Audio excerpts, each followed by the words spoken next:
Hello, everyone, and welcome to another edition of the SimNFL show. I am your host and commissioner. You can call me Pierce. Today, we are discussing week one of the regular season. We are beginning our third season of the Pro Sim over at simfba.com. If you're unfamiliar, check us out on the website or on Discord. We would love to have you. So, on today's program, we're going to be covering all the week one games. That's right, every single game. We're going to talk about key stats and basic game summaries. So we'll go over all of those. I will give you my picks for the players of the week at different positions. We'll do a quick injury report and then jump into takes and overreactions. I'll be sharing a couple of things that I saw on the Discord, things that people have said or reacted to, and give you my take on their take. And then we're going to do a quick hot and cold. Basically, I'm going to talk about a couple of teams that I think are overperforming relative to their preseason expectations, and then a few that are underperforming. I know it's only been a week, but hey, that doesn't stop anyone in the media from reacting immediately, and it's not going to stop me. After that, we're going to have an interview with tsweezy, who is the owner of the Washington Commanders. Chat with him for a few minutes. And then we're going to preview everything coming up in week two. So, a lot to do today, so let's dive right into it. So, we kicked this season off, as is tradition, with our reigning Super Bowl champion at home. That was the Denver Broncos at Mile High Stadium on Thursday night. They triumphed over the Miami Dolphins. Big story there was actually the running back. Hugh Kahn led everyone with 110 yards and a touchdown, but it was the Broncos running back committee that really shone in this. They had three backs that combined for 33 carries, 240 yards, and 2 touchdowns, and then Peter London had an additional rushing touchdown as well. It was basically run the ball, run the clock, keep the ball out of Dean Hammond's hand. He still torched him for over 500 yards, but I think that was the real difference, being able to consistently run the ball, score points, keep Hammonds on the bench, and for all of his passing, wasn't able to do it all himself. And he really had to do it all himself. Miami's rushing total, 15 carries, negative 11 yards as a team, and 1 touchdown. A very Mike Allstott stat line, if any of you were old enough like me to remember him. So yeah, a strong performance from both teams. I have both of these rated very highly in the AFC, but starting off strong with a victory for the Denver Broncos. We had the Atlanta Falcons with a surprise victory over the New England Patriots up in the Northeast. Rashawn Lyons threw the ball 68 times, 2 touchdowns, picked off 3 times. But it was Chris Frazier who really impressed me here, 256 yards and 3 touchdowns in the win. It was a very unusual game, 25 combined punts. Falcons were trailing early but tied it up in the fourth quarter. They then missed a go-ahead field goal. They actually went 1 for 5 on field goals, did the Falcons, and missed an extra point. But they missed a go-ahead field goal. Lions threw a pick. They missed another field goal, but then scored a touchdown in the final minute, missing the extra point. Pats took the ball to midfield, but were not able to have enough time to punch it in. And so victory for the Falcons there. Also, great look for the Falcons with 2 of their young players. Last year's first rounder, Richie Igwebuike, with 104 yards. And then this year's first, Logan Lopez, with 3 tackles, all for sacks. So big impact from the rookie early in that one. Tennessee snuck out a victory over the Tampa Bay Buccaneers, 14-9. Big story in that one was Tampa Bay having a chance to go ahead late in the game, but the wide receiver, after a reception, fumbling the ball on the Tennessee 31 with under 4 minutes to go. Tennessee took the ball and then ran a perfect 4-minute offense to run out the clock. So turnovers playing a big part in that game, strong performances from several defenders, but a close, hard-fought victory for the Titans in that one. On the complete other side of the spectrum, a wild game between Carolina and Washington. They quarterbacks combined for over 1,000 passing yards, 0 interceptions, 6 touchdowns, although they were both sacked a combined 11 times. Washington started out with a big lead in this one. Their first 3 drives all got into Carolina territory, but all ended in field goals. so the defense bent but did not break. Still in the late second, Washington was up 23-3. Carolina clawed their way back with Dakota Link ultimately throwing for over 560 yards and 4 touchdowns. And it was a very offensive game. Carolina actually ended with the ball. Their last play ended at the Washington 31, so they were possibly mere seconds away from completing the 20-point comeback and just ran out of time. But if there's any such thing as a moral victory, I think Carolina gets it today. Link looked great. And then their defensive tackle combo of Cap Hammer and Suarez with 6 sacks, 7.5 total tackles for loss. Very impressive performance in that one. Also got to give a shout out to Jeffrey Leon. It was a very bad day for kickers across the league, but he was 5 for 5, perfect on field goals, and 3 extra points as well. So 18 points, all of them very much needed for the Commanders in their Week 1 win. Meanwhile, you had the Saints surprising with a victory over the Giants. The Giants actually led early, 14-6, but the Saints were able to push their way back. Ben Rivera did throw 3 picks, but 317 yards and 2 touchdowns as well from him. And so New Orleans took the lead, but it wasn't truly decided until the last couple of minutes when Kenneth Wheat got a pick 6, his 3rd interception of the game, and first touchdown, and that really sealed it there. The Giants, John Knighton had a great day, over 200 yards and 3 touchdowns, but Lamar Johnson really holding them back with 4 interceptions total. And obviously one was the pick 6, and then one was on the very last drive of the game, so 2 coming very late, but still a tough performance overall from the new Giants quarterback there. So we will see some questions. Do they go to Wilfredo Joseph? Are they already thinking ahead to next year's draft? We shall see. But tough loss for the Giants there. Packers and Bears had a knockdown, drag-out NFC North battle where no skilled player had over 88 yards. So Carl Frost had 71 yards and 2 touchdowns on the ground, had 17 yards receiving as well for a total of 88, but no runner or receiver broke triple digits in this one. And ultimately, there were 3 lead changes, never more than a touchdown separating both teams. Ultimately, it was Green Bay who pulled ahead in the end. So an early victory for them and a key divisional victory as they look to unseat the Bears in the NFC North. Okay, I said I was going to cover every game, and I'm going to do that. So I'm contractually obligated to talk about this game, even though it was less of a football game and more of a tragic comedy, the joke being on all of us because we had to watch it. This one was ugly, I'm not going to lie. Defenses dominated in this one, and the Jets attempted 6 field goals. They made 2 of them. That's where their 6 points came from. There were 21 combined tackles for loss. 2 of those were sacks. The other 19 were negative rushing plays.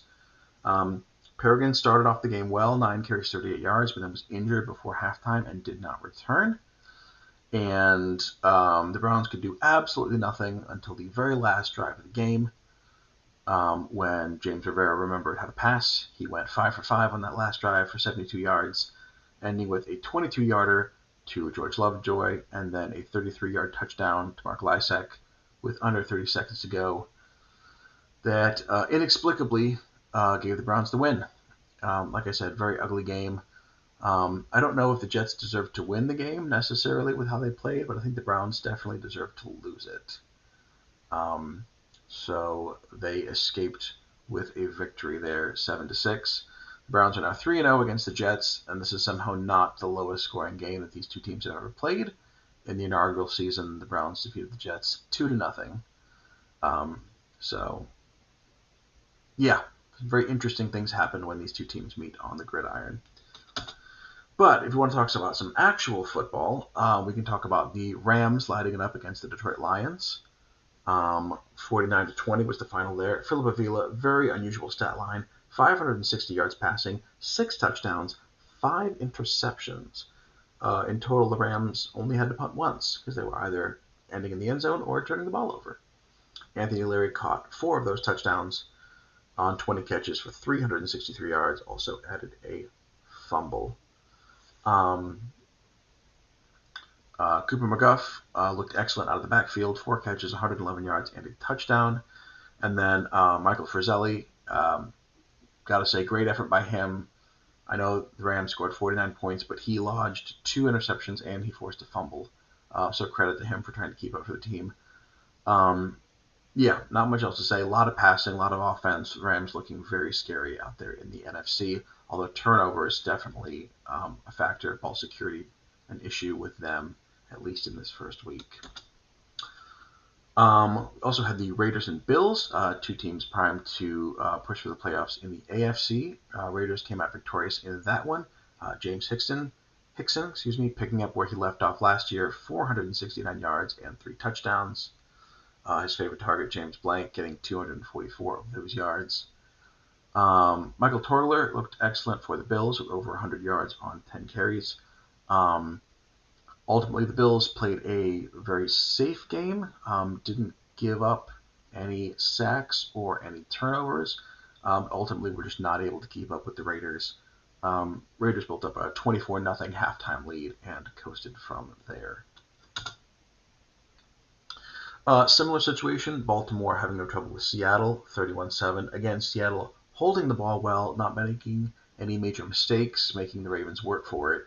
But David Chop is more than capable of driving a long field and making that happen.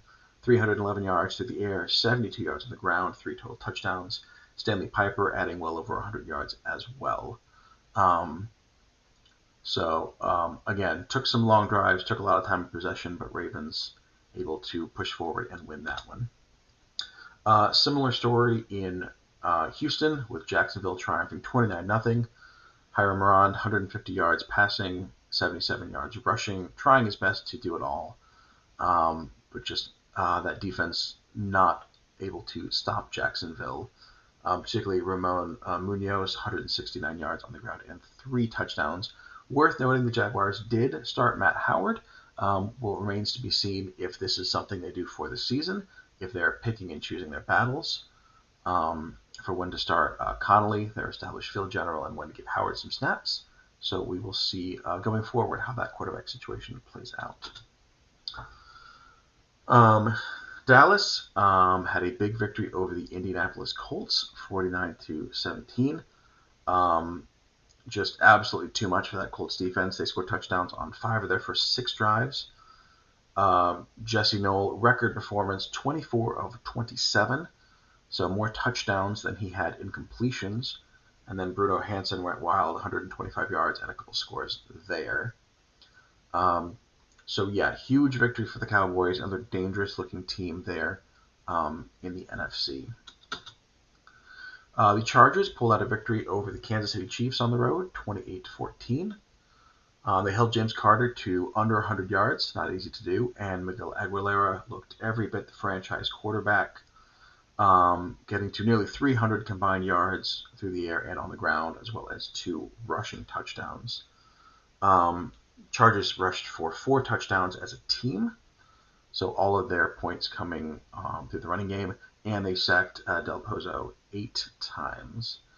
How about James McKinnon, rookie showing up big, 2 tackles, 1.5 sacks in his debut. Gotta love that stat line from him. Surprising result out west with the 49ers beating the Arizona Cardinals 10-7. I know this is not the Cardinals team from last year that won, I think, 14 regular season games, but I did not expect this, losing to a rookie quarterback who threw for less than 50 yards, and when their leading rusher fumbles twice. So 3 fumbles in total from the 49ers, but 4 interceptions from the Cardinals. Patrick Johnson having a very bad day. Marcus Singleton notching 3 of those interceptions. So very poor offenses, very sloppy, a lot of turnovers, and ultimately San Francisco coming through with the upset. in that one. Arizona actually got into San Francisco territory twice in the fourth quarter, but both drives stalled and they were unable to come up even with a tying field goal. On Sunday night, we had an AFC North matchup between the Steelers and the Bengals.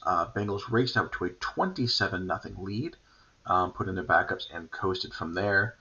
Ronnie Jefferson, 240 rushing yards, an absolute dynamic force there. 2 touchdowns as well. So yeah, just boat racing the Steelers, getting ahead of them, and notching a big victory over a division opponent who was our top seed last year on the road. So great sign early from the Bengals in that one.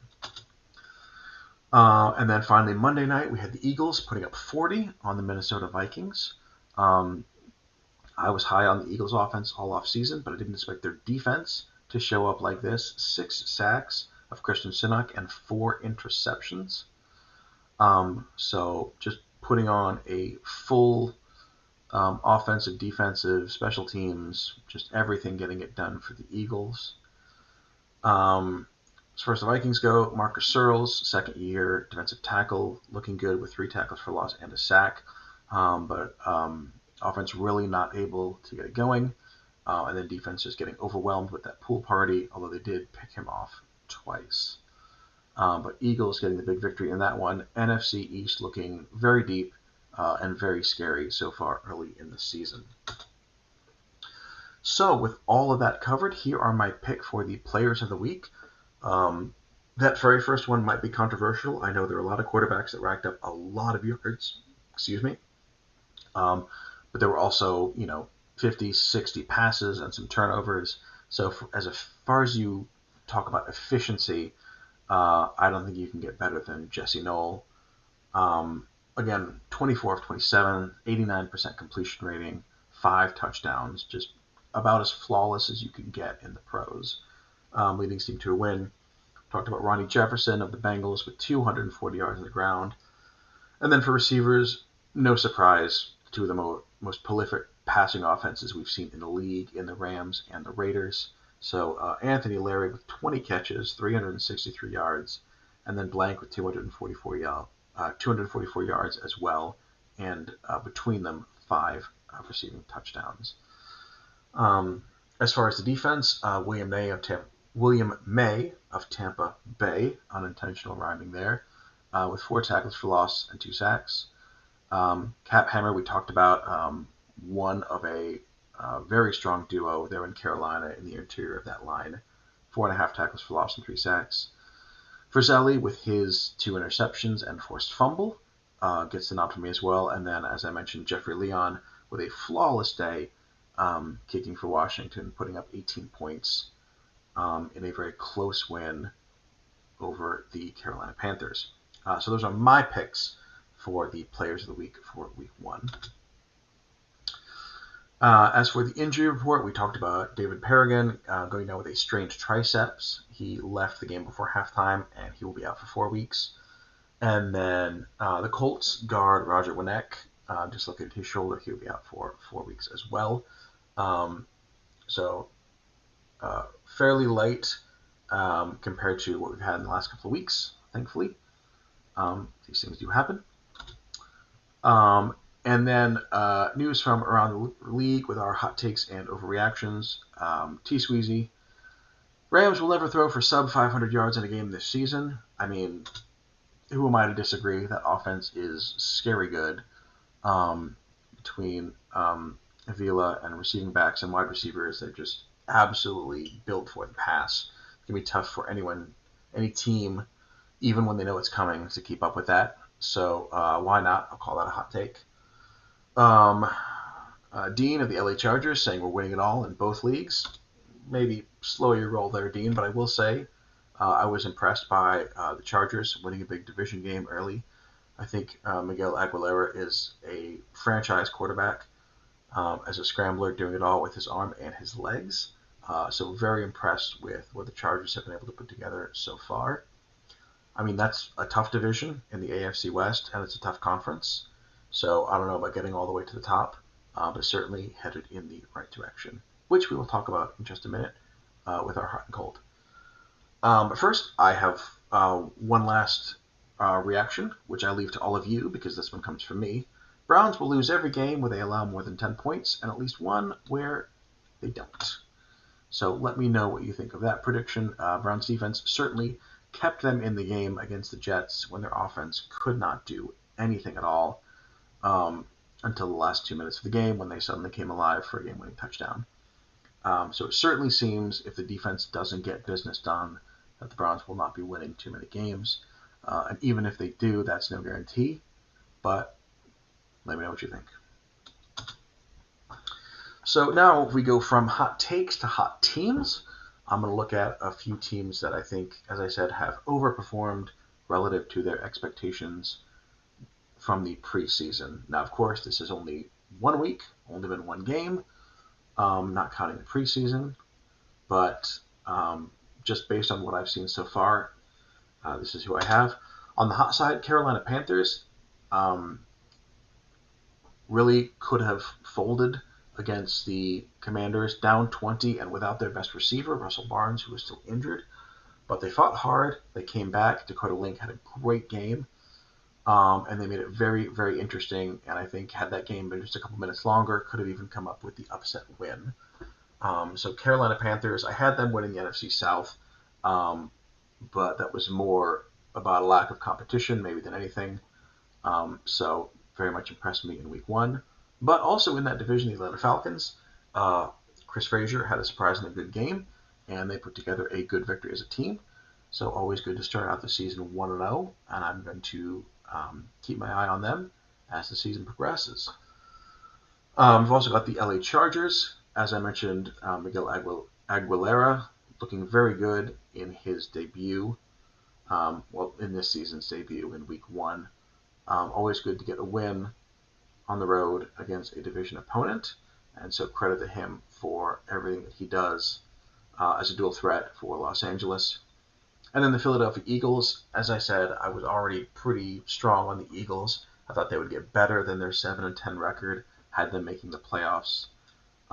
Again, I believe, fact check me if I'm lying. Yeah, I had them making the 6th seed. But yeah, that was mostly on the strength of their offense and Aaron Poole. Defense showed up in a big way against a good Vikings offense to lead them to a big victory. So if the defense, which is very young and improving fast, is going to play that well, they're going to be a force to be reckoned with, even in that very, very tough NFC East. Meanwhile, on the cold side, got to call out my Cleveland Browns for a very, very, very ugly Week 1 win. Offense really couldn't put together. Something about that West Coast system still not working for James Rivera. They're paying him a lot of money this year and next year. I think $40 million over 2 years to play for them. This kind of performance ain't going to cut it. At least they have one more. Steelers as well. Again, I didn't think they were going to win 15 games and be the number 1 seed. And the Bengals are a very good franchise, but Steelers came out looking really flat in a very important game in prime time. So I was a little disappointed in their performance there. Arizona Cardinals, again, got upset by a rookie quarterback and Patrick Johnson throwing all those interceptions. Not a good look for them, especially when you're in division with the LA Rams. Looks like they are on the way down on the other side of a successful season. And then the Chicago Bears played a very tough game against the Packers. But I thought they had a tenuous grip of the NFC North, and this is not the way to keep it, losing to a division rival in Week 1. So they did not play badly, but losing that game to the Packers, could that be a sign of things to come? Are we going to see a changing of the guard in the North? Again, it's only been a week, so time will tell, but not the greatest start for a team that many thought would be playoff caliber. Now we're going to move on to our very special segment. We have our first guest segment of the SimNFL show. I have tsweezy on, the owner of the Washington Commanders. Thanks for joining me. Yeah, what's up? How's it going? Going good.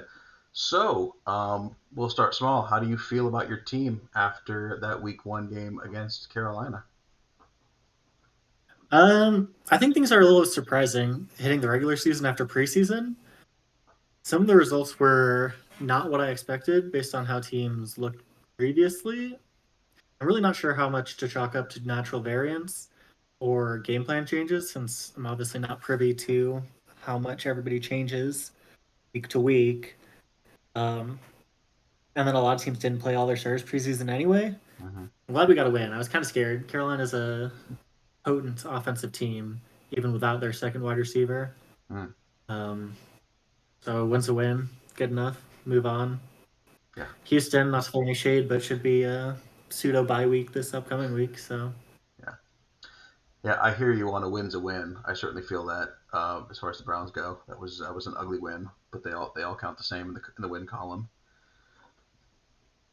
Um, so, do you think you'll be running with Morrison? Do you think he'll be play some games depending on your opponent or depending on your scheme? How's that battle played out after what happened in preseason with him and Padilla?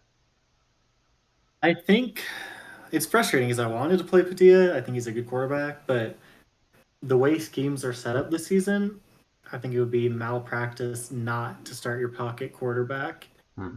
in general and throw long as much as possible. And Morrison's just better at that than Padilla. So he has been taking a concerning number of sacks given how good our offensive line is. Hmm. So I assume he's pretty immobile back there. Um, but like the completion percentage and yards are just so high on the deep bombs that it doesn't matter. I think he's locked the job up. We'll see if we can deal Padilla by the end of the season, by the trade deadline. Hmm. Um, I think he still fits in. I really want the Jets to scoop him up because with the run blocking offensive line and the running backs they have, I think he's a much better fit than whoever they have. But I think the market for quarterbacks at this point is kind of low, so they're waiting it out. Hmm. We'll see how that goes. But yeah, Morrison's job. I think our offense is going to be how it was last week, pretty much every game. All right. Well, the caveat is that I hope that they fix the thing with the running distribution because we Yeah, had all, yeah, if we actually get to see Taproot run the ball instead of running Morrison 15 times, that would be nice. yeah. Not having your pocket QB run 15 times would be advantageous.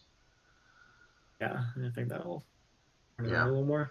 yeah. I hear you about the long pass though. Sim definitely seems to favor the long pass, so I understand going with the quarterback that can give you that extra weapon. Yeah, it's terrifying too because I think the top teams in the NFC are all built that way. Hmm. Whereas I don't really know that there's any AFC teams all in on that strategy. The The Rams, Raiders maybe. Carolina are just all about it. Dallas and that quarterback. I don't think they're a true air raid team, but they're good enough that they can play like one. Yeah, I think the Raiders with Hickson and Blank and Charles Brown maybe.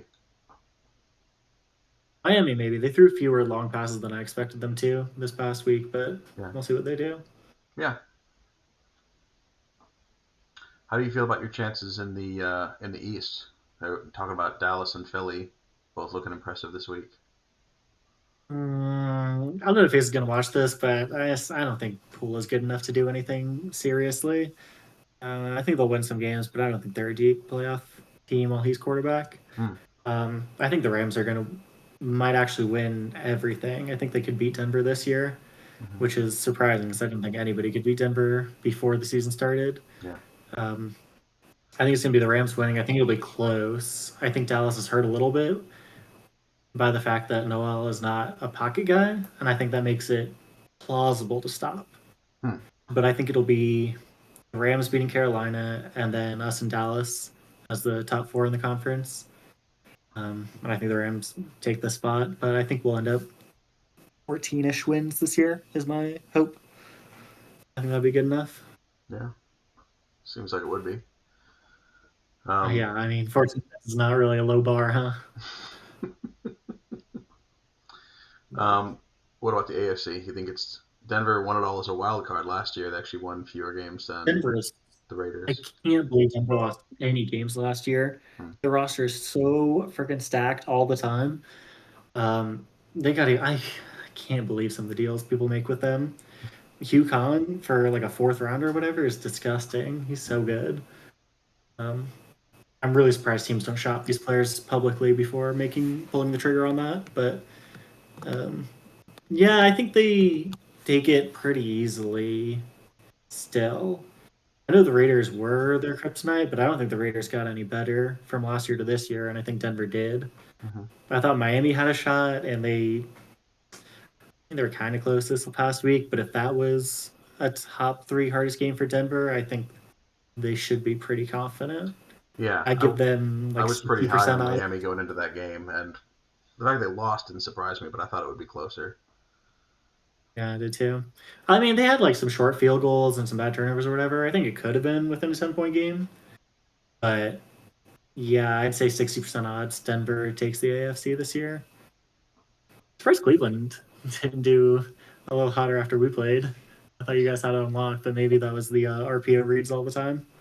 Yeah, I think we got a boost from Rivera being crazy smart and basically always guessing right, or forcing the defense Yeah. to guess wrong, essentially. Um, Yeah. yeah, I don't know. I don't know what happened the first 58 minutes of our game. We just utterly could not move the ball. I mean, defense stopped the run pretty well, but up until randomly those last like 3 or 4 plays, couldn't get anything done. Um, I think Rivera got like half his yards for the game on that last drive. Yeah, it Um, hurts to see, but long season, so. yeah, so I have Who hope do you still, but I don't know I don't know, but if it's West Coast or if it's me, but we just haven't been able to unlock that. I mean, on paper, our offense should be a lot better. Um, I know we don't have like depth at wide receiver. We have like one really good receiver and a really good tight end. But as far as line and running back and quarterback, I feel like we should be able to score points and just haven't been able to figure it out yet. Yeah, what are your takes on the AFC after week one? Your final four? I feel like all the teams I know are.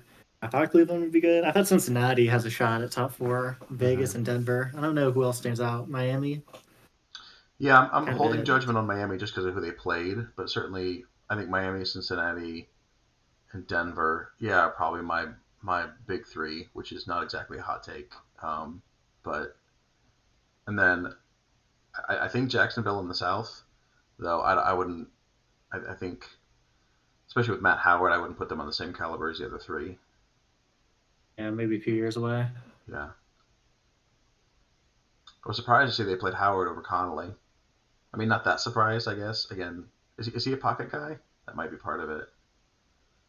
Connolly's the field general. Howard's pocket. Yeah. Yeah, so he could already probably have better throw power than Connolly, so Yeah. that might be part of it. And Um, who did they play? Not a good team, I thought. it was Did they was play Houston? Texans. I think they Yeah, blanked Lowe's it. takes, I guess. Yeah, I think they played Houston, which again, not Yeah, to be mean, but Houston is very bad this year of yeah, a roster. yeah. I had the same dilemma with my like hot and cold teams. Like I didn't want to put one in each category just based on one game. I kind of had to pick one or the other, whether I thought one team was overplaying or the other was underplaying, like Yeah. Chicago and Green Bay, or like Kansas City and the Chargers. Um, so, but yeah, those are the big teams from the AFC. I think the AFC North is really good. I think the NFC East is really good. So you could have a lot of playoff teams out of the North, or they could beat each other up. I'm not sure yet. Um, Yeah, I wonder how good Baltimore's going to be too. I guess they have a good quarterback. Baltimore and Maybe they'll Buffalo make were some the two noise. question marks for me. I didn't know. Yeah. Those are the ones that I feel like have a lot of upside, but I don't know that they're ready to break through to that next level quite yet. Yeah. I think there's a big stranglehold at the top, and I think it makes strategy for roster building odd. Because you can't really, if you're any team that hasn't already done it, I find it very difficult to believe it's a good idea to go all in on this year or next year Hmm. with, Denver, the Rams, Washington, etc. But then you end up with like 10 teams competing to be bad and stockpile draft picks. Yeah. And when all of them want to do that, it's not as successful for any individual team. I think Carolina got so lucky that their draft fell the way it did. Hmm. I hated their deal with Denver and the fact that they have recovered from that and had a good draft anyway is Yeah. Yeah, shocking, their very whole strategy surprising. depended on nailing the draft, and they absolutely nailed this most recent one for sure. Yeah, there was like zero margin for error, and all of their guys fell to them. It's crazy. Yeah. Though I think drafting is starting to become a more viable strategy in general. Like you look at that first like year or two of draft picks, um, and they're already getting superseded by younger guys. Like the level of talent just wasn't there initially. So Yeah, that makes me feel better about our strategy of saying who cares about the first two drafts. yeah, Um, as it turns out, none of those picks would have done anything anyway, and we still have pretty much all our picks coming up in these upcoming drafts as well. Denver's yeah, completely mortgaged all of their stuff, but we still have our first rounders going forward, that's so true. maybe Yeah, we'll get my something out of my it. second round pick from that first draft is like a 62 receiver or something, or like it might even be a 61. Like he's not good. Where I have a 62 defensive tackle who was my third rounder. It's for being in their third year. It's not. It wasn't much of an investment really. Yeah, But I then feel you bad. I'm yeah, but then you look at the guys coming out like the bottom of the first or the second from this year, and it's very very different, and it'll probably be even more different next year. yeah. We have one draft pick, I think, still on our team total from all three Mm-hmm. drafts. And he's a third year tackle with like a 65, which I think is actually not bad. Yeah. With three more progressions to go, that's like borderline 80 Mm-hmm. expectation us up at his prime. But he just can't get on the field for us. He's just not good enough Yeah. to play. So I'm debating if we should just ship him somewhere and let them have a first rounder and try and recoup something. Because I Mm-hmm. don't think he's going to progress while sitting on the bench, which makes it harder too to draft if you're good because you just won't. You're going to have to have a sucky player or not play them. Yeah. Yeah, playing time is a big part of it. I think a lot of people, me included, have overvalued potential and undervalued playing time as far as it relates into because potential does make a difference, but playing time makes a difference as well. And if a guy's not going to get on the field, even if he's an A plus, he's not gonna be the kind of player you want him to be in 2 to 3 years, especially if he's starting really low. Yeah, it seems like playing time versus not playing is basically a difference between A potential and F potential. Like that's how dramatic it is. Yeah. Which, not to give too much away, I'll play some of my college recruiting strategy too, since a lot of these guys are going to sit for 2 or 3 years. Mm-hmm. So I think it's better to get the higher overall lower potential because the difference is not as great, I Mm-hmm. think. Yeah. Do you think that the scheme update is making players with like singularly good attributes more viable, even if their overall is low? Yeah, I think the scheme updates are really nice in terms of not just pick the bigger overall number and the higher number team wins. I think it actually has multiple viable play styles, but the long pass is so overtuned that I think it overshadows everything else. Mm. Um, Especially the wide receivers.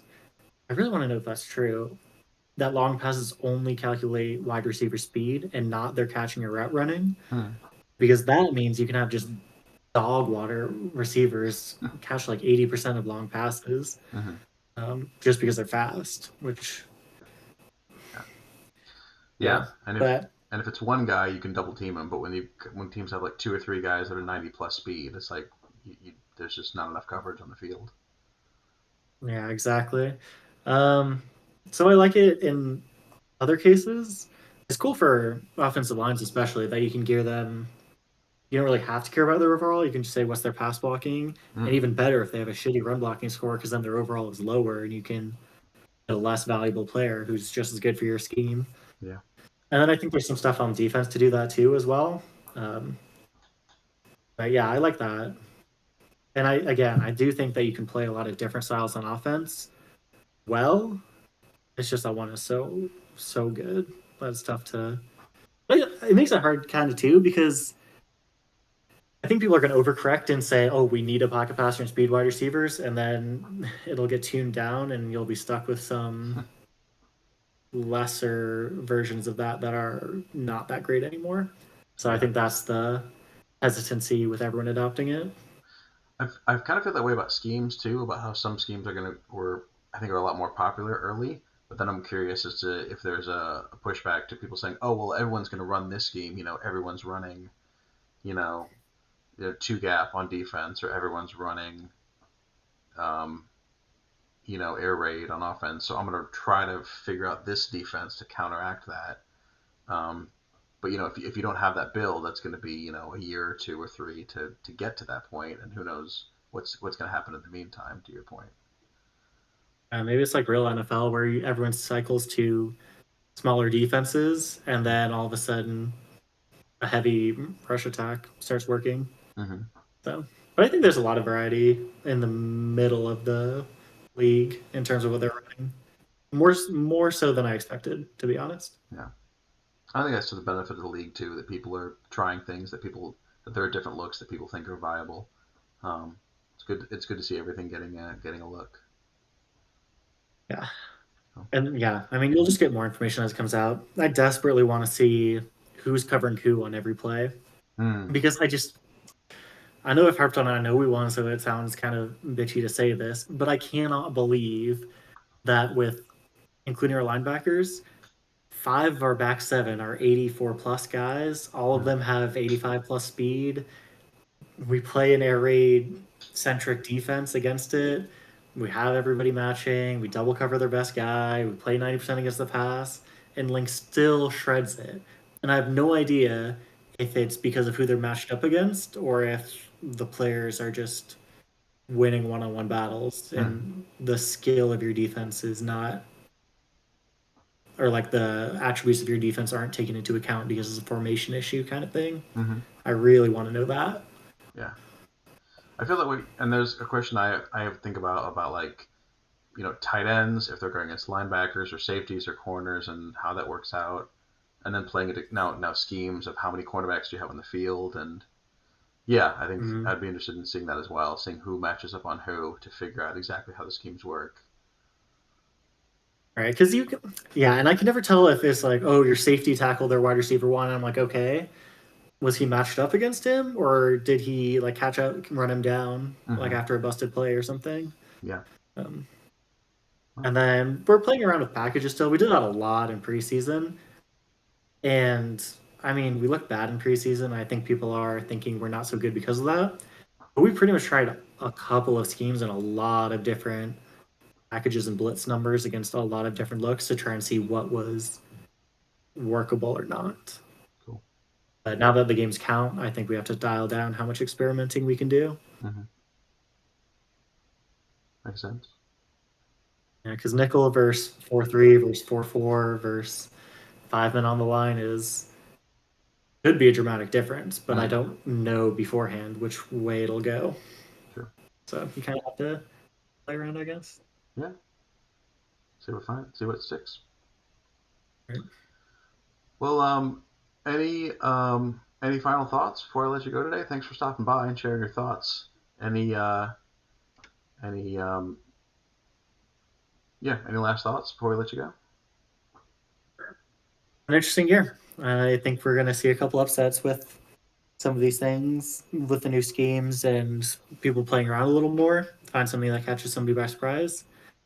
I think, as usual, the best strategy is to find something you're have a really high comparative advantage in and just hammer it. And if somebody doesn't expect that it's coming, it can work out. So I think there's going to be a lot fewer. Well, I don't know. I want to see somebody stop the Rams from throwing for so many yards and see if that's possible, and then immediately copy whatever they do. And I guess we'll see what happens in the AFC. That's a little more up in the air, but yeah, good luck. Good luck to everybody watching. See how it goes. Thank you. All right, so now we are looking ahead to week 2. We've got an exciting lineup, a full set of 16 games.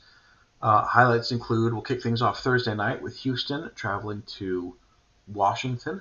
So Washington gets to have a home game after that exciting visit to Carolina. We'll all get to watch that one. Pittsburgh and Chicago, two teams looking to rebound after tough division losses early. The Bears get that one at home. And then another early game with teams in a similar situation. Buffalo, after that loss to Vegas, will be going to Jacksonville. Um, and should be more of a challenge than the Jaguars had in Week 1. So excited to see that one. Moving to the afternoon, we have Minnesota going to Las Vegas. An offense looking to recover in the Vikings, and an offense already at the top of its game in Vegas. So for Minnesota's sake, I hope we see a lot of points in that one. And then in the afternoon, Cleveland and the LA Chargers as well. Again, Chargers riding high after a big victory. Cleveland actually won their game. They're 1-0. I thought so poorly of them that I wrote their record as a loss. That's on me. Again, I think they deserved it, but they are 1-0, and they're going to try to stay undefeated when they travel to the West Coast and face the Chargers. Meanwhile, on Sunday night, we get the Rams at Baltimore. So that Philip Avila versus David Chop, two excellent quarterbacks, are going to go head-to-head, and we will see what the Ravens' defense can do against that high-flying Rams offense. And then we will finish the week on Monday night with Kansas City going to Green Bay. So opposite ends of the spectrum here. Green Bay coming off that divisional victory over the Bears. Kansas City looking to rebound after falling to the Chargers. So a young quarterback in Del Pozo, and then Joseph Garibay looking to take advantage of that Chiefs secondary playing at Lambeau Field. So we'll get to watch that one in prime time to wrap up our Week 2. Well, that is everything I have for today's SimNFL show. Thank you for sticking around. If you watched to the end, thank you so much for joining us. Good luck, have fun, and I'll see you next week.